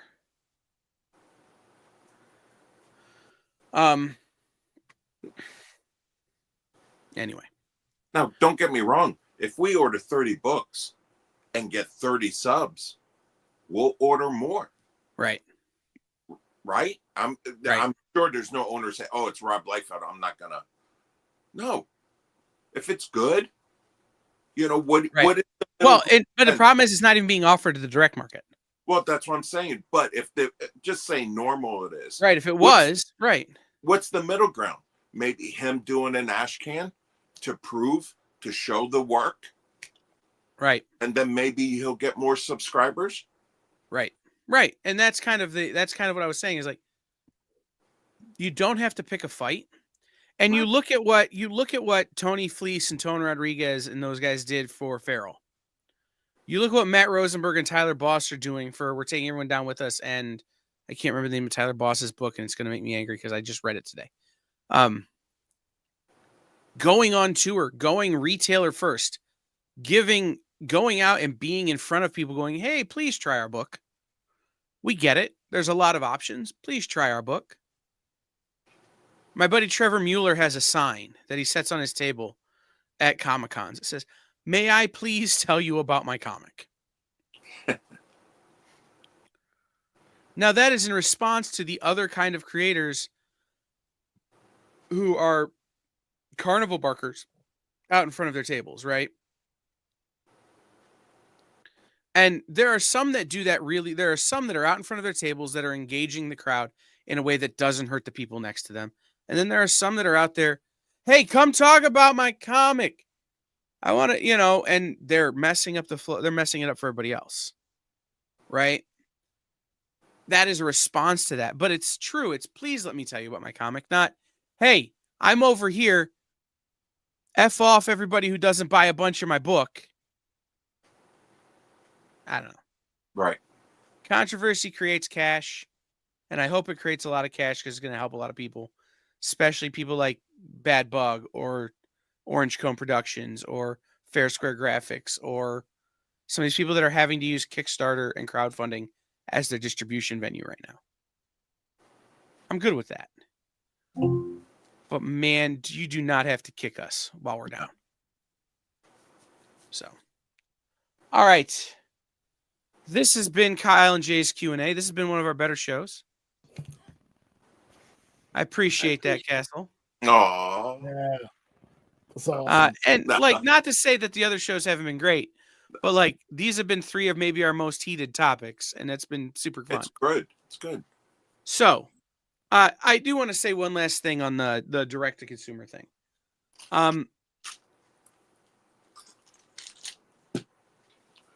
Right.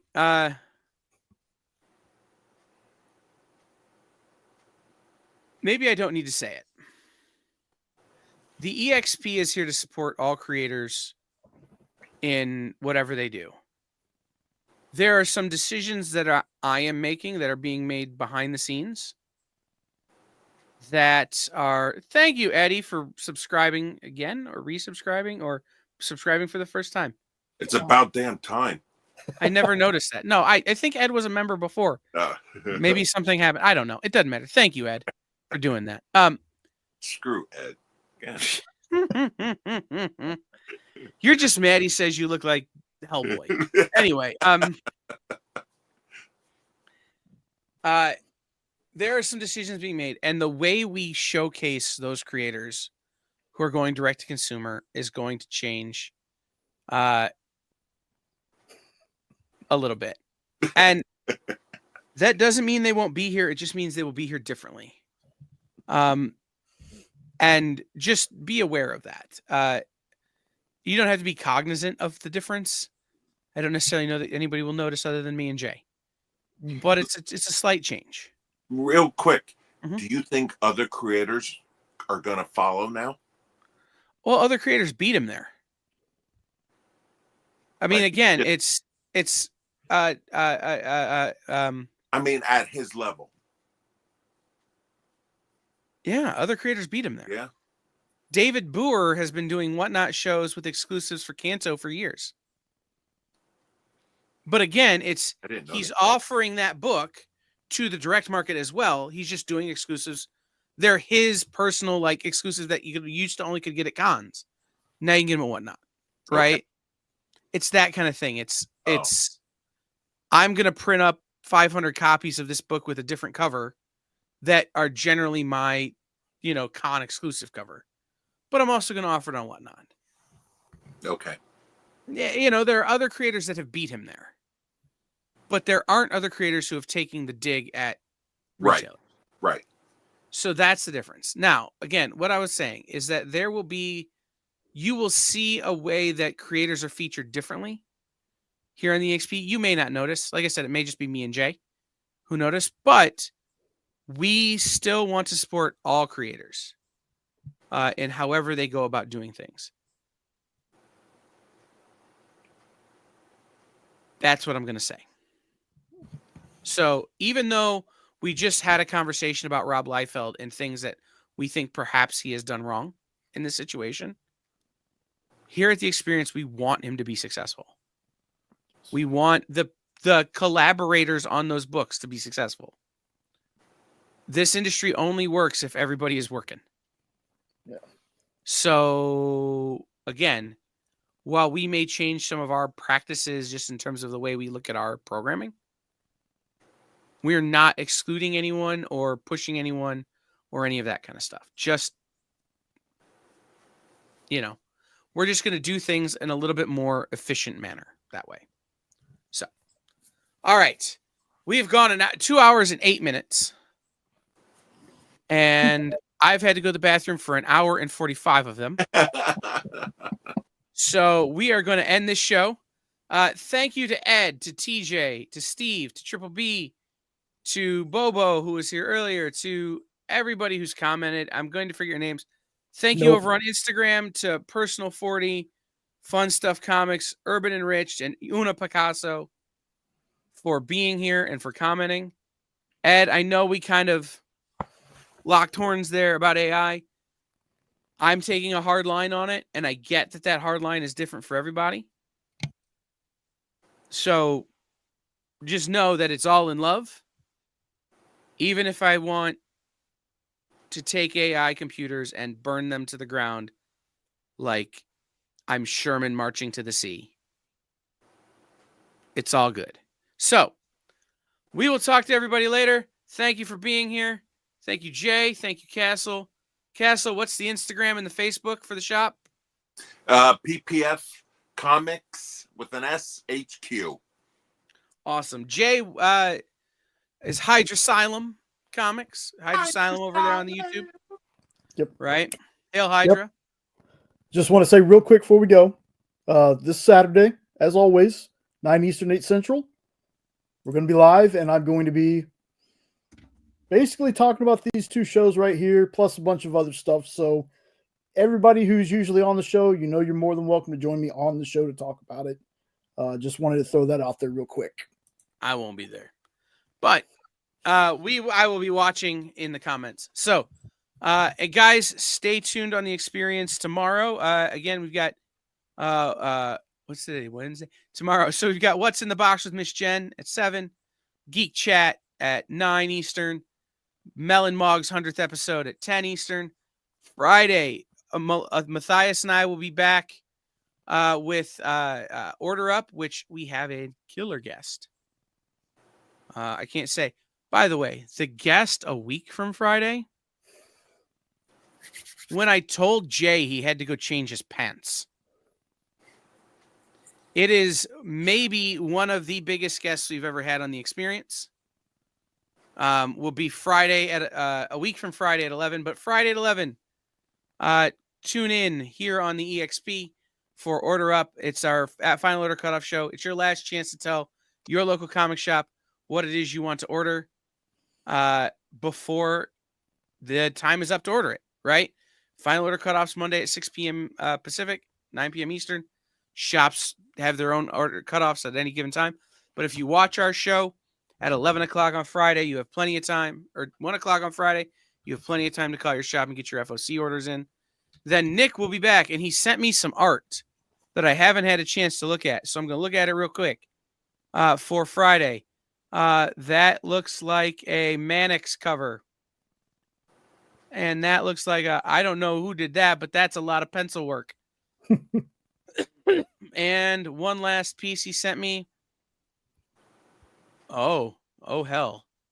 That's Jay Lee. Okay. You're going to want to tune in Friday for the art show, y'all. Yeah. And then Nancy will be back Friday night for Friday Night Live, Comics Unlimited. She has so much good stuff. We will be back next week with Comic Collectibles, Best Coast Comics, Minute to Skim It.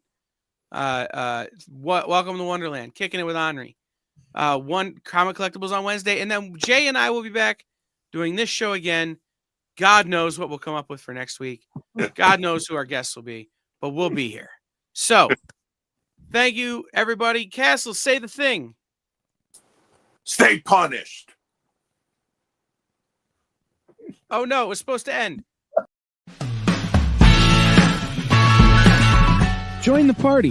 Head over to our link tree to find all the links for everywhere the experience is all the time.